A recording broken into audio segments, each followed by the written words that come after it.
Good afternoon, everyone. Thank you for joining us today. I want to advise everyone before we get started that today's webinar is being recorded and will be posted on the NOAA Office of Education website at a later date. Before we get started, I want to give some brief introductions of our speakers today. My name is Natasha White, and I'm joined by my esteemed colleague, Ms. Sandra Sarvis. I represent the NOAA Educational Partnership Program with Minority Serving Institutions, and Ms. Sarvis represents the Ernest F. Hollings Scholarship Program. Today, we will be providing some detailed overviews of the requirements and for both of these amazing scholarship and internship opportunities, and we invite you to listen along, take notes, and ask questions. I will ask that everyone please hold your questions to the end. We will address all questions at the end of the webinar. Then we're asking that you post all of your questions in the questions box located on your screen. Throughout this webinar, we will also have a series of poll questions, our first of which will be offered right now. The first question we're going to ask is just how you learned about today's webinar. And if you can please respond to that poll, we will go ahead and proceed with the webinar. So how did you hear about today's activity? Just take one short moment to get that started.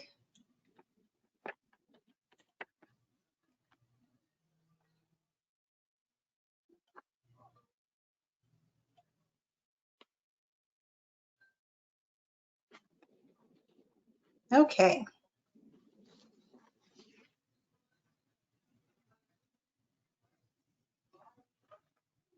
You can go ahead and close the poll, please.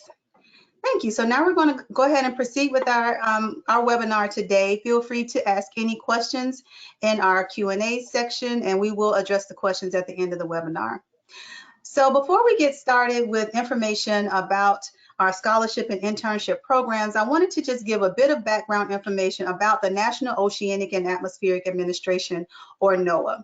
So NOAA's mission of science, service, and stewardship is embedded in our work, which spans from the bottom of the sea to the surface of the sun. Each day, our scientists and resource managers work to predict changes in climate, weather, oceans, and coasts, and share that information with others to ensure public safety and to protect and restore marine resources, as well as strengthen our economy. As a result of these efforts, NOAA's vision for the future includes healthy ecosystems, communities, and economies that are resilient in the face of change. The scholarship and internship programs that have brought you here today are all sponsored through NOAA's Office of Education. NOAA's Office of Education has two components. We have a K through 12 section as well as a higher education section. The higher education section is composed of the EPP MSI program as well as the Ernest F. Hollings Undergraduate Scholarship Program. The EPP MSI program does have three components. We have the Cooperative Science Centers, which some of you may be aware of. We have a Graduate Fellowship Program, which supports one-year fellowship opportunities at NOAA during the pursuit of a graduate degree. And then we have the Undergraduate Scholarship Program, which is what we'll focus on today. To give you some brief background information about the NOAA Undergraduate Scholarship Program, the program has been around since 2001, and the goal of the EPP MSI program overall is an education and training program. The goal of the program is to broaden access to students from traditionally underrepresented communities through partnerships with minority serving institutions to have access to degrees and training in NOAA mission science fields. So since 2001, 232 students have been supported by the EPP MSI Undergraduate Scholarship Program, although over that period, more than 2,500 students have been supported by the program as a whole. And I want to point out that more than 75% of EPP MSI scholars go on to pursue graduate degrees after completion of the undergraduate scholarship program. The Ernest F. Hollings Scholarship Program was established in 2005 to bolster undergraduate training in NOAA mission sciences and to increase environmental literacy. The program is named for Senator Ernest Fritz Hollings, And since 2005, the program has supported almost 2,000 students from over 350 universities. And again, just like the EPP MSI undergraduate scholarship program, more than 75% of Hollings scholars go on to pursue graduate degrees. So a bit about NOAA, to continue the background information. NOAA is organized into 6 line offices, and line offices are what you may consider like a department. So each one of these line offices work together to help NOAA to accomplish its mission. The first line office I'll speak to you about is the National Ocean Service, or NOS. NOS's goal is to ensure healthy oceans and resilient coastal communities and economies.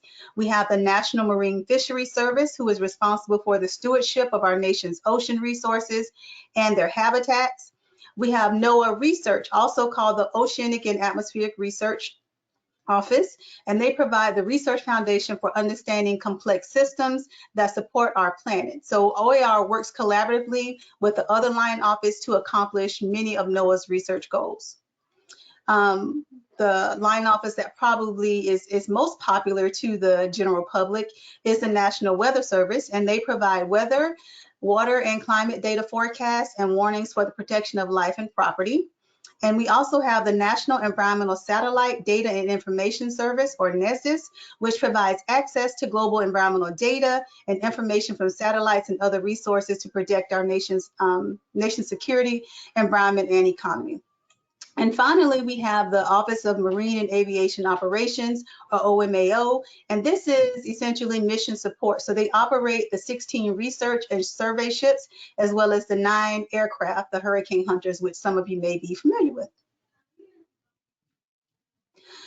There are a number of career fields at NOAA, so just about any major can find a niche within this agency, and listed here are just some of the most popular career fields among students, early career professionals that attempt to come to work at NOAA. So we have a number of marine biologists, engineers, communication specialists, which typically have STEM backgrounds but find a niche in communicating science information to the general public, which is a very important skill.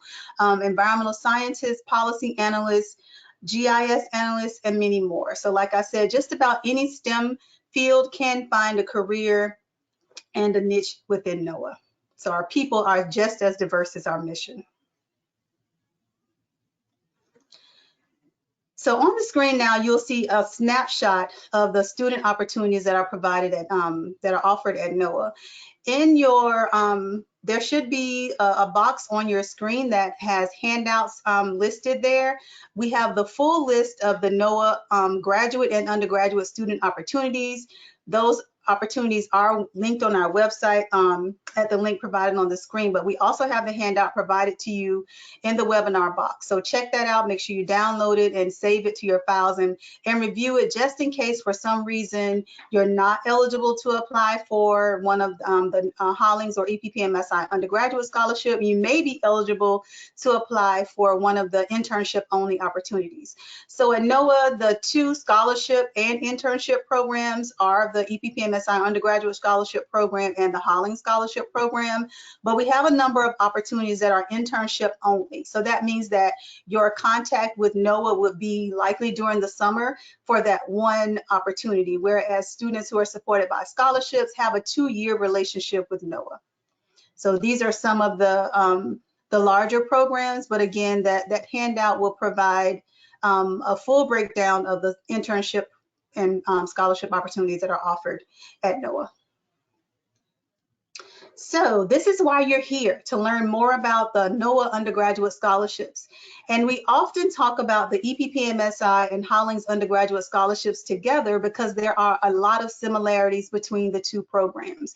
And so that you're, have a keen understanding of what those similarities are, we'll also outline the minor differences between the 2. But these are 2 of the most competitive scholarships, scholarship opportunities offered by any federal agency. So I'll go over the EPP MSI undergraduate scholarship first. So each year the program accepts up to 15 students. These students will have the opportunity to participate in 2 paid summer internships. They also receive tuition support during the junior and senior academic year. And they also receive travel support for 2 scientific conferences and travel support to and from their internship site. In order to participate in the EPP MSI undergraduate scholarship program, you must be enrolled in a minority serving institution. So that would mean that the institution that you're currently attending, or if you're attending a community college and plan to transfer to a 4-year institution, that institution must be designated by the U.S. Department of Education as a minority serving institution. Examples of minority serving institutions are historically Black colleges or universities, HBCUs, Hispanic serving institutions, tribal colleges. So basically the U.S. Department of Education has to have a designation on that institution as being minority serving. So the EPP MSI undergraduate scholarship program is open to U.S. citizens or U.S. nationals. You must be a 2nd-year student in a 4-year program, or a 3rd-year engineering student in a 5-year program. You cannot be a 2nd-year student in a 4-year program.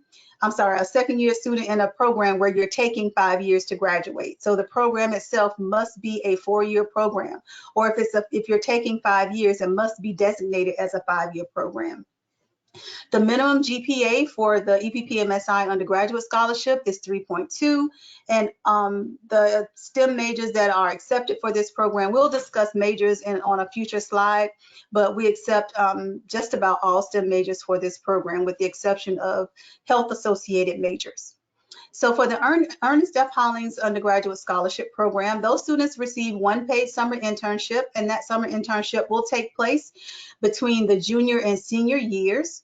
Those students also receive tuition support during their junior and senior year. So for 2 years, they receive travel support for 2 scientific conferences, as well as travel support to and from their internship site. The eligibility requirements, slightly different than what we saw for EPP MSI. The Hollings Scholarship Program is open to U.S. citizens only. You must also be a 2nd-year student in a 4-year program, or a 3rd-year engineering student in a 5-year program. We provide the 3rd year and a 5-year program example as being engineering, but as long as the program has a 5-year designation and you're a 3rd-year student, then you could qualify for the scholarship. The minimum GPA for the Hollings Scholarship Program is 3.0 on a 4.0 scale. And again, the majors in NOAA mission STEM fields is required. Applications for both of these scholarships is a common application, because students who attend a minority serving institution do have the option to apply for both scholarships, and we'll talk about that as well further along in the presentation. But the applications are currently open and will remain open until January 31st, 2024 at 11:59 p.m. Eastern Standard Time. So these are some of the key distinctions between the undergraduate scholarship program for EPP MSI and Hollings. So like I said, for EPP MSI, you must attend an accredited minority serving institution. There's no exception for that. If you do not attend a minority serving institution, but you meet all other eligibility requirements, you are eligible to apply for the Hollings Scholarship Program. The minimum GPA for EPP MSI is slightly higher, 3.2, but I will say that for all programs, students who are typically successful have much higher GPAs than that, although there's some leeway for students who meet the minimum requirements. Selected students receive 2 paid summer internships with EPP MSI versus the 1 summer internship with Hollings. So if you are applying for the EPP MSI undergraduate scholarship program, keep in mind that you will be expected to report to Silver Spring, Maryland in May of 2024. So just after being accepted to the program, you will be identifying your first summer internship. There are additional junior and senior year activities that EPP MSI scholars must complete. That includes a research project on your campus, as well as public service activities during your senior year. Additionally, for the undergraduate scholarship program, U.S. citizens and nationals may apply, and an interview is required, excuse me, which I'll talk about more in just a minute. So with the Hollings Scholarship Program, you may attend any accredited institution of higher education. So the institution does not have to have that MSI distinction. The minimum GPA is 3.0 on a 4.0 scale. Education majors may apply to the Hollings Scholarship Program. EPP MSI does not currently accept education majors, and selected students will receive one paid summer internship, as I said previously, in between their junior and senior year, and only U.S. citizens may apply for the Hollings Scholarship Program. Now I'm going to go through the application components, and this is a very important part of this presentation, as this is where, of course, how you get accepted to the program. So we're going to start with when you go to our website, this is the page you're going to see. So you're going to have to create a login account. The login account is where you're going to enter some very general information, and you're also going to indicate which scholarship program you're interested in applying to. If you look at the second screenshot, you'll see either the Educational Partnership Program or the Ernest F. Hollings Scholarship Program. You have to choose one to begin your application.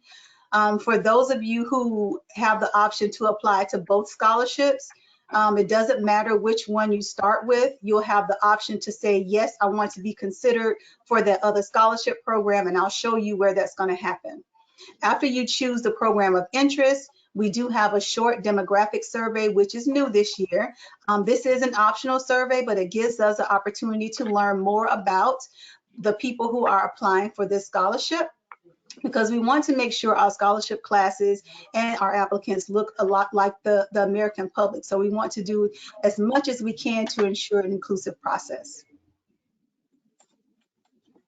So here's the eligibility criteria, and it's very important that you answer these questions carefully and honestly, because if you answer one question that negates your eligibility, you won't be able to proceed with the application. So are you a U.S. citizen? You must say yes. So if you're not a U.S. citizen, of course you have to be truthful, but if you're not a U.S. citizen, there's really no need to start the application process, because you would not be eligible, because I've already described the eligibility requirements. And then there are other series of questions that you must answer about your official transcripts, whether or not you're going to be of junior status in the fall of 2024. Again, you must be a second-year student in a 4-year program, so you must have already completed 2 years and have 2 years to go. Do you have that minimum GPA that is required? Also, is your major in line with NOAA's mission? And we'll talk about what those qualifying majors are in the next couple of slides. And then it basically asks you how you hear about the program. So you see two screens here. One on the left is for EPP MSI eligibility, and the one on the right is for Hollings eligibility.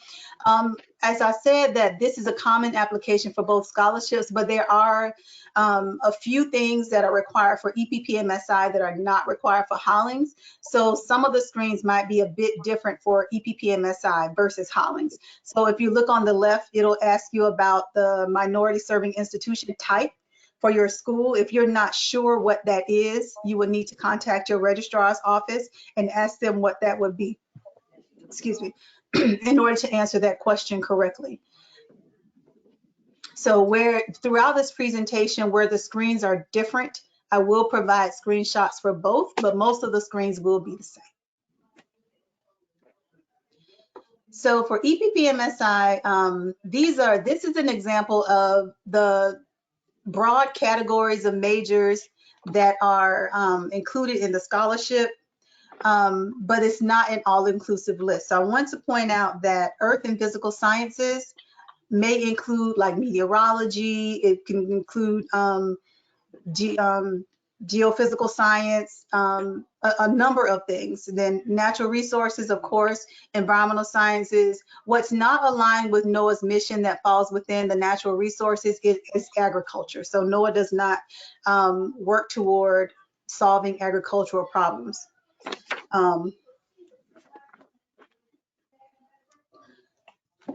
Then we have the life sciences. So if you're majoring in biology, and it's a general biology with more so an environmental focus, so it's like marine science or something more, again, along the lines of ecology, then those would be appropriate. But if you're in a pre-med program, pre-dentistry, or like a pre-nursing program, biomedical science, those would not be appropriate for this scholarship. We want to ensure that students who apply to these scholarships are interested in learning more about NOAA's mission and doing research toward that goal.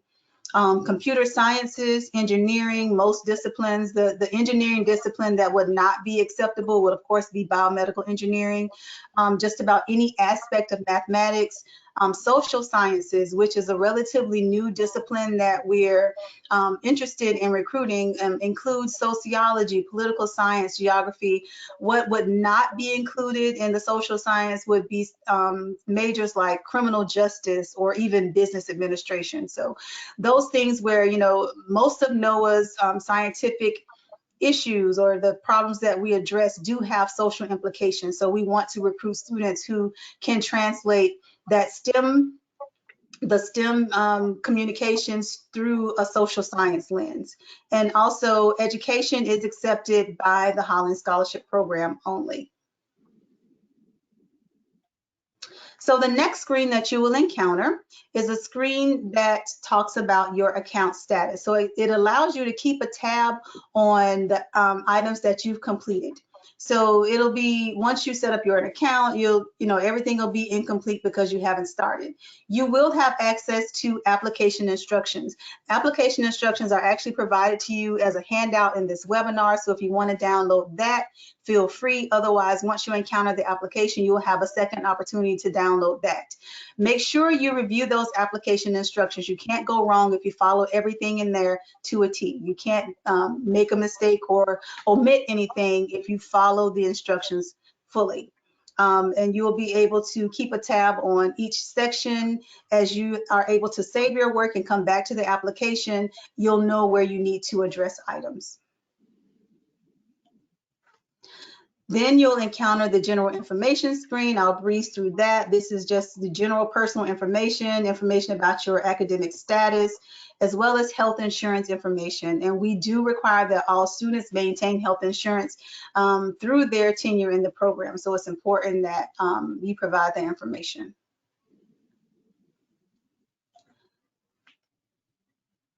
So the next slide we're going to talk about is this is for the official transcripts. So official transcripts are very important. We do not accept unofficial transcripts. Official transcripts for all academic institutions that you have attended must be uploaded along with your application. So that is pretty clear. There are specific instructions as to what is needed. There is, in the red writing on the screen, you'll see that it says we do not accept unofficial transcripts. So when you obtain your official transcript from your institution, what we recommend you do is to request the official transcript be mailed or emailed to you, and you download it and upload it to our system. Most of the Office of Education is still working remotely and not currently on site in Silver Springs, so your application must include your official transcripts attached. Please do not have those mailed to our office. Feel free to put any questions about official transcripts in the Q&A box, because that's where a lot of students mess up. The transcript must be official. It must have the university seal on it, and the university, and it must not be a printout from your student account or just a transcript that says not official. It must say official. There are no exceptions to that. If you do submit an unofficial transcript, you will not have the opportunity to go back and submit an official one. Your application will be determined to be ineligible. So it's very important that you adhere to that. In addition to providing the official transcript, if you're applying to the EPP MSI Scholarship Program and you attend a Hispanic serving institution, you must also provide an official letter from your registrar's office that verifies the school is a current Hispanic serving institution. Hispanic serving institution status does change on a rolling basis based on enrollment. So the current year that you apply must be verified by the your registrar's office, and they can provide you a letter which shows you that information.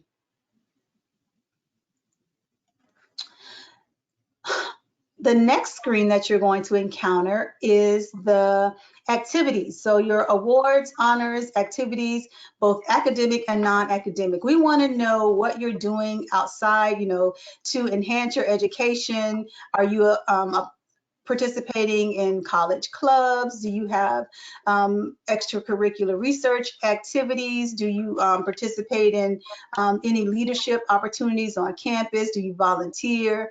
All of these things help to us better understand you as a candidate, and it also helps reviewers to better understand you and your motivations. So anything that is related to NOAA's mission, even if it's not, but it gives back to the community, I recommend you add that to your activities and awards and honors. Any other scholarships you've been awarded, make sure you highlight those. We want to know all about the wonderful things that you've accomplished. Okay, before we get started with our letters of reference, which I'm going to invite my colleague, Ms. Sarvis, to come on and present this information, I want to go ahead and do our second poll. And the second poll is just, what is your role? So we want to understand who we have joining us today. Are you a student or faculty member, or do you have some other affiliation? We're trying to understand who's on the call with us today.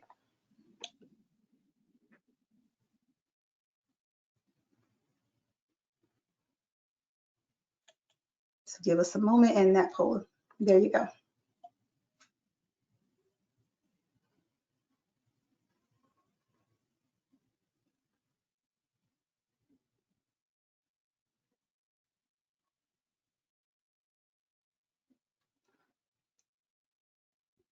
Okay, looks like everyone's voted. And Ms. Sarvis, I'm going to turn it over to you. Thank you, Natasha. Can you hear me? Very good. I am Sandy Sarvis. I am one of the two managers who managed the Hollings Undergraduate Scholarship. And although it was on the screen, I need to emphasize here that this program accepts at least 125 students per year. But let's talk about the references, because specifically, this is key and one of the second most important and highly evaluated section of the application.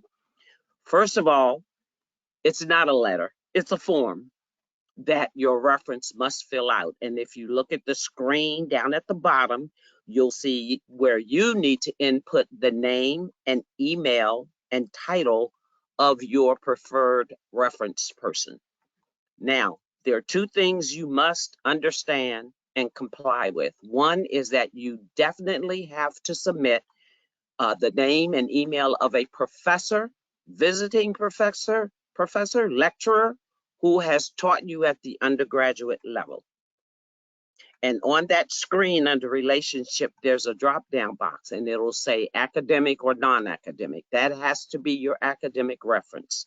The second box is for any alternate reference for a person that can speak to your capabilities or interests. For example, an employer, a volunteer, any competitions related to NOAA's mission, mentors from jobs, mentors from other research or internship opportunities.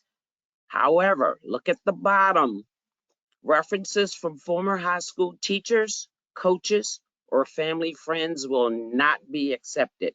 And you will not believe how many applications are deemed ineligible because these two simple instructions were not followed. You need an academic reference and you need an alternate reference. If it's an employer who can speak to that, yes, that can be your non-academic. If it's a mentor, that can be your non-academic. But before anything, enter a reference of a professor or visiting professor who has taught you at the undergraduate level. And one thing here, one caveat, do not wait until the last minute.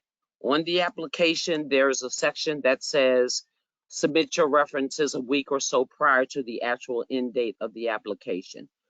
While it's true, we put that there to stress that you must have your references in early. A lot of references come in after the applications close. You're not accepted. at all. It is deemed ineligible. If your reference that you input is not there after a couple of weeks, check in. If they won't answer, you can delete that and enter another. So the last point I would ask you to be aware of is make sure you contact your reference before you put their name. You can't believe how many reference forms we get that say, I don't even know the person. So these are the things I urge you to be mindful of. Again, this section is second only to the essay section in terms of value and impact. So with that, I'd like to say good luck. And if you have questions, we'll answer at the end. And we also have an email account that Natasha will provide. Thanks, Natasha. Thank you so much, Sandy. Okay, so on to the most involved part of the application, our essay. So this year we do not have one cohesive essay that students or applicants must write. We have 6 short answer questions. And the point of these questions is for us to learn more about your motivations for applying to the scholarship, kind of gain some insight into what your existing experiences are and how they might relate to NOAA's mission. So these 6 questions, which we'll talk about a little bit more in detail, are what you should probably spend most of your time when it comes to preparing your application for these scholarships. You only have to answer these questions once if you plan to apply for both scholarship programs, but it's very important that you give some attention, a good bit of attention to each one of these questions. They do have 1,500 characters max per short answer question. So they're not exorbitantly long answers, but they should be definitely intent and concise. So we'll talk about what we're looking for in these essays now. So basically they're a self-description. This is our only chance to really learn about you and what your goals are. So in these 6 short answer questions, we want to know who you are. What are some of your goals, aspirations as it pertains to your education and career goals? And we understand that those of you who are applying are sophomores, so you don't have to have it all figured out, but you need to show us that you're at least knowledgeable and you're on the right path. Don't write these essays without visiting the NOAA website and learning more about the agency so we can see that you've at least done some of your research. So what's your motivation to applying to the scholarships? It is a pretty attractive financial package with 2 competitive internships attached. Before you apply to the scholarship, which one of the NOAA line offices interests you most? So make sure you go and, if you're interested in fisheries, make sure you visit the fisheries website and learn about the different programs that are offered there. Visit the NOAA Office of Education website to learn about scholarship and internship opportunities that students have already completed, and maybe something will pique your interest and you can write about how maybe that experience has, might lead you to an opportunity at NOAA. So we want to see that you've done a bit of research. And we also want to know how the scholarship will influence your education and career trajectory. What is it going to do for you? Is it just going to help you pay for your undergraduate scholarship, your undergraduate education, or are you looking for opportunities to give you better experience as you prepare for graduate school? Are you looking for training that will help you get a job after you finish your undergraduate education? What's your motivation? And you don't have to have had, I want to stress this, you do not have to have had research experience that are relevant to NOAA, but if you can speak to any experience that might show us your potential in being successful on these internships and being a scholar, we'd love to see that. And we're also looking for your leadership, strategic thinking, and communication skills as well.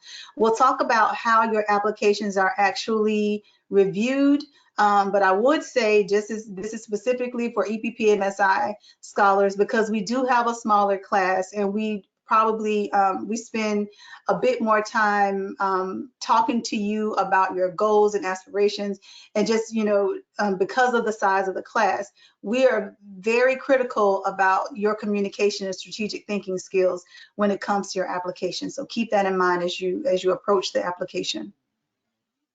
Sorry. So the final screen that you'll encounter as you complete your application is the submit screen. And this little section at the bottom, after our very long disclaimer about making sure that the information that you've submitted is true, and we're not responsible if you fall off a building or something like that, just kidding. But just making sure that everything is aligned with federal law. You do have the option to say that you want to be considered for the Hollings Scholarship, or alternatively, if you started with the Hollings Scholarship, that you want to be considered for the EPP MSI Scholarship. Again, you have to attend a minority serving institution to apply for both. So if you do, it's to your benefit to apply to both scholarships. You can only receive one, but it's to your benefit to apply for both. As Ms. Sarvis mentioned, they accept a minimum of 125 students.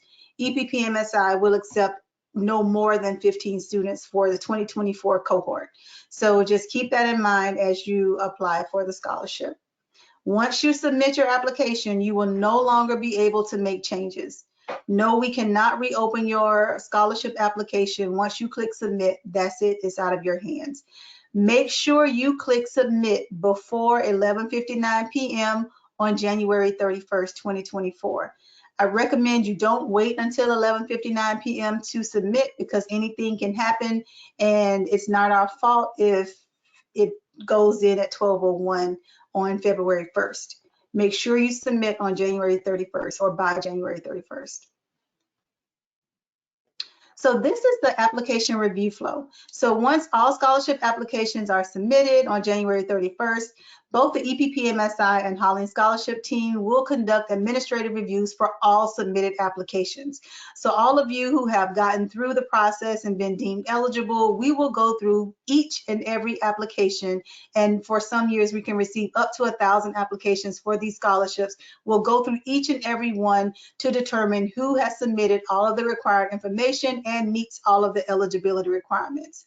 Once the administrative review is completed, those of you who are eligible to be moved to the next process will receive review by the NOAA community. So those professionals and scientists, resource managers who may be your future mentors are the ones who get a chance to review your applications and evaluate you. On the next screen, I'm going to tell you how those applications are evaluated, but as you can see, different line offices based on your interest that you indicate in your application.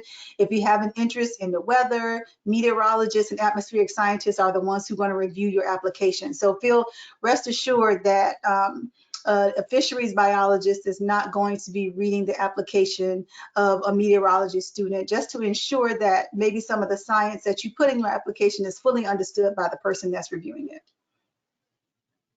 So this is how your application is evaluated. Out of for EPP MSI, the scale is for 110 points. For Hollings Scholarship, it's a scale of 100 points. The difference in the 10 points is just for the interview that's required for EPP MSI. And I will talk a bit more about that interview in a minute. So your short answer questions are worth 60 points. So that is, again, it's going to take you the most time to complete that portion of your application, but it is the most important portion of the application, because that's where you tell us all about yourself and your goals. And we want to ensure that reviewers see the full breadth of that when they have a chance to review your application. Ms. Sarvis talked to you all about the references and endorsements. That is the second most important part of the application. It's worth 20 points. So it's important that you choose a strong reference, and we'll talk about what that looks like in just a minute. Also, your relevant coursework. So we're going to evaluate your transcripts.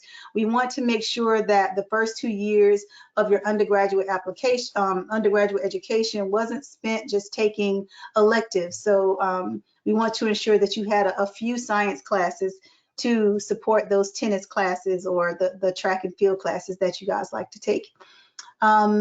Also, we look for additional experience. So if you've had any internship or prior internship opportunities, or if you've done some work study on campus, that's relevant to NOAA's mission, like some research from one of your professors, even if it was volunteer. We do look for additional experiences that will be outlined under your awards, honors, and experience section. And then finally, that 10-point interview, which we'll talk about now. So the EPP MSI Undergraduate Scholarship Program does require a 15-minute phone interview with the EPP MSI team. This interview is intended to be non-intimidating, but it's easy for me to say it's not intimidating because I'm the one conducting the interview. But it's really just a chance for us to see what's behind the what's on the paper. So I want to just talk to you for 15 minutes about what you didn't put in your application. Perhaps that'll give me further insight as to whether or not you would be a good fit for the cohort.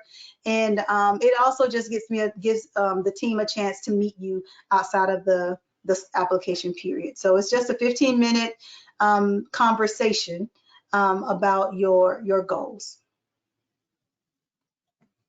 So now I want to move into talking about some tips and tricks for a successful application.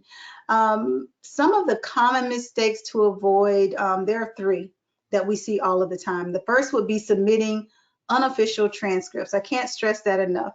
An official transcript must be requested from your registrar's office. You cannot log into your student account and print an official transcript. You must request the official transcript. So make sure that is submitted with your application. Ineligible references. Ms. Sarvis talked to you about the fact that high school coaches or teachers cannot recommend you for this scholarship. You also cannot be recommended by friends and family. You must use the guidelines and submit a proper reference. Also, last minute preparation. If you wait until like a week or 2 before the application is due, you're less likely to include all of the little details in your short answer responses that would put you or give you an edge above the other students applying for the scholarship. So start early. Give yourself time to really write and think about what you want to communicate about yourself, because you only get one chance. The eligibility window for these scholarships it's during your sophomore year. So once that passes, you won't have another opportunity to apply for either of these scholarships. So you want to make sure you do it right the first time. Choosing strong references. As Ms. Sarvis said, you wouldn't believe the number of times we get reference responses that says, I only knew the student for 1 semester and I didn't really interact with them very much, or I don't even know this person. It's important that you choose someone who can articulate your strengths, skills, and interests genuinely. If you're a sophomore student, it may be reasonable to say that you don't have any strong relationships with faculty on your campus. That's perfectly fine. But if you're a scholar, which you all probably are, and you've taken some courses where you've done exceptionally well, go and talk to those professors, tell them what you're doing as far as applying for this scholarship, and tell them what you need in them as a reference. If they agree to provide a strong reference for you or a positive reference for you, then go with that person. Professors will genuinely be honest with you with regard to whether or not they feel they can provide a good reference. If they do not feel they can provide a good reference, move on to the next person, or talk to them and ask them questions to maybe get an understanding of what you need to say to the next person when you approach them about being your reference. So make sure that the person that actually refers you can truly speak to your abilities.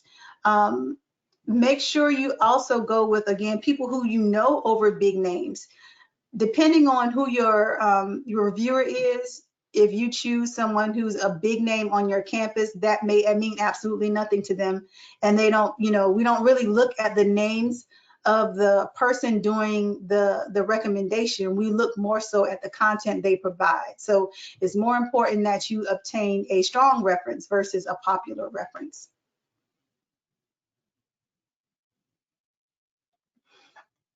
So here are some tips and tricks for your short answer. Again, like I said before, it's important that you start early to give yourself some time to really think about what you want to say and how you want to present yourself in those 6 questions. My recommendation for each of you is that you go to the application and visit the essay part and write down the questions so you can ponder them before you even start to write. Seek advice from previous recipients. So our students, again, for EPP MSI, we've had 232 students come through these programs. Hollings has had almost 2,000 students come to this program. So we do have alumni all over the place. So seek out previous recipients and ask questions about how they approach the application. Be very specific about your interests. It's hard for a reviewer to read an application where the student doesn't really have a clear goal of what they might want to pursue. Again, you don't have to have it all figured out yet, but when you write these essays, it's important that you provide some insight into what you might want to do. So it's important that you at least try to be as concise as possible. Make it personal, and don't be afraid to be vulnerable. We want to hear your story. So it doesn't have to be, it should not be regurgitated information from our website. We want to know who you are authentically, and talk about your challenges. We love to read about that. Students who have challenges, and if you've always gotten it right, then good for you. But most people have challenges when it comes to education, just figuring out what they might want to do for their career, and it's perfectly okay to include that in your essay. And there's just an essay exercise that's provided there. What sparked your interest? What are your future goals? How will this scholarship help you reach these goals? Those are actually components of the question. So if you do this exercise, you're well on your way to writing an essay. And also, if you have the opportunity to have someone review that essay before you submit it, highly recommend that, because you'll be able to get someone else's perspective. And finally, before we close, we want you all to see yourselves as NOAA scholars. Our scholars have the opportunity to complete amazing internship opportunities. If you're interested in any aspect of field research, we likely have an opportunity that's going to really spark your interest and just give you some great resume building opportunities. So we want you to see yourselves in a place as a NOAA scholar as you attempt this application. Just to show you a couple of our success stories, I want to share information about Martin Gonzalez, he's actually a current scholar from the class of 2022. He's already completed his 2 internship opportunities. The first opportunity was actually virtual. This past summer was the first summer since the COVID-19 pandemic that all of our scholars were completing in-person internships. So it was exciting this summer that the students actually got a chance to go back to labs and visit NOAA facilities throughout the country. So we were very excited about that. But Martin is currently a senior at the University of California, Santa Cruz, and he's majoring in marine biology. Samaj Fielding graduated with her Bachelor's of Environmental Science degree in 2022. She's currently a second-year law student at Southern University Law Center. And while at NOAA, she completed 2 internships, one with the National Marine Fisheries Service, and the second one was also with the Fisheries Service, but she worked in their policy division. So she had the chance to be exposed to NOAA policy and environmental law before she actually went off to law school. For the Hollings Scholarship, they have amazing alumni as well, one example of which is Ms. Catherine Bemis. Catherine actually was a Hollings scholar and is now a NOAA employee. She's actually pictured here with her mentor, whose job she actually has taken. And upon his retirement, she was actually able to fill his shoes. So these opportunities can be transformative, not only as an undergraduate, but as you move on throughout your education and career. Ultimately, we would love to see all of the students that we support through these scholarship and internship programs come to NOAA. As we're making an initial investment in you, we want to definitely see a return on that. So this is just a photo of all of the Hollings and EPP MSI undergraduate scholars during at the end of our symposium from the summer. So at the end of your summer internships, all students travel to Silver Spring to present their research in a symposium. And what an amazing event it was. Each one of these students spent 9 weeks at a NOAA facility and then came to Silver Spring and blew our socks off with the quality and the, of work that they presented. We were extremely proud of all of their accomplishments. So these are all of our current scholars. And this is our final slide. This is the contact information for both EPP MSI and Hollings scholarship teams. If you have any questions after this webinar, feel free to shoot us an email. The websites for all of our programs, as well as the applications, may be found also at the links listed on the screen. So now I'm going to invite my colleague, Ms. Sarvis, to come back. And we're both going to entertain questions. So anyone who has any questions about the information that's been presented today, or any general scholarship questions, we're happy to entertain those at this time. While we're waiting for questions to be asked, can we have the third poll, please?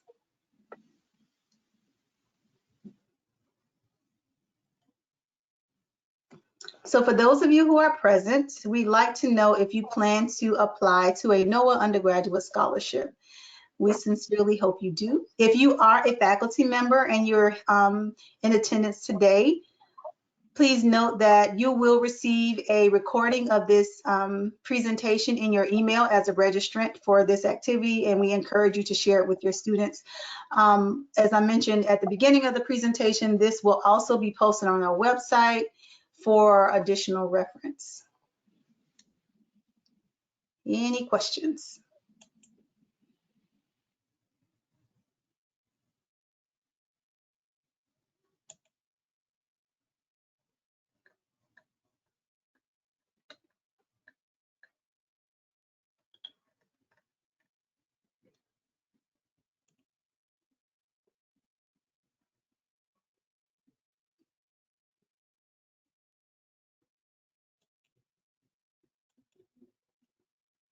Questions going once? That was a lot of information, Natasha. It was. It was. Good information, but a lot. It was. But I'm sure there's at least one question.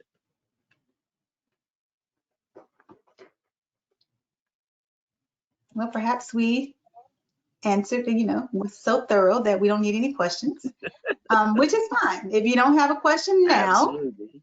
Feel free to send us an email and we will follow up with it. Here's one. Is there an age limit? Absolutely not. We welcome applicants of all ages. We, quite frankly, won't know how old you are unless you tell us. As long as you're a sophomore in a 4-year degree program, undergraduate degree program, or a 5-year in a 3-year, a junior in a 5-year program. Natasha, I think it's important to say here also that the schools, the accredited schools that you attend when you're applying must be a U.S. institution or its territories. Yes. We do not accept international students. Absolutely. There's a question, will you have webinars on the internship opportunities? So individual programs do have webinars on their opportunities. So I encourage you to visit their website to see when those are. So I know that the La Penta program has already hosted 1 or 2 webinars about their program, but I encourage you to visit the different websites to see what they're offering as far as recruitment. And also, we host a 4-part webinar series for our scholars and talking about the database where scientists input opportunities. And each awardee can go into that database and look at all the opportunities there, because at the end of the day, you select your opportunity. And that database is there for you to search and look. And also, once you see something you like, we also fund a 3-day site visit to the selection of your choice. Mhm.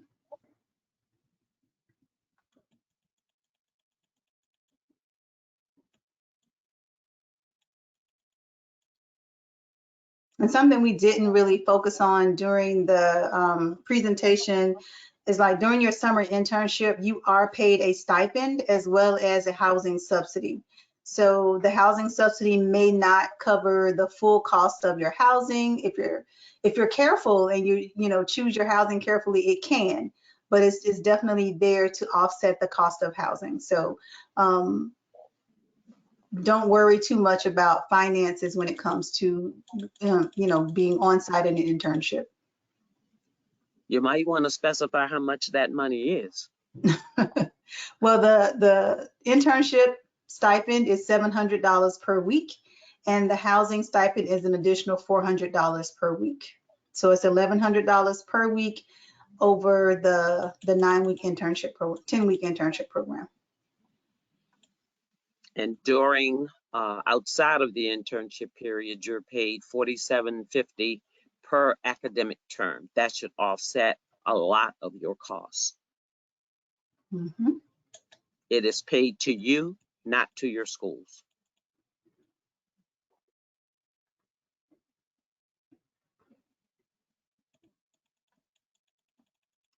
Okay. Again, if there are any questions outside of this webinar, feel free to send us an email. Thank you so much again to everyone for joining us today. Be on the lookout for an email which contains this recording, and also visit our website for additional information as well as to review this recording. Thank you so much. Have a great day. Have a great day. Thank you.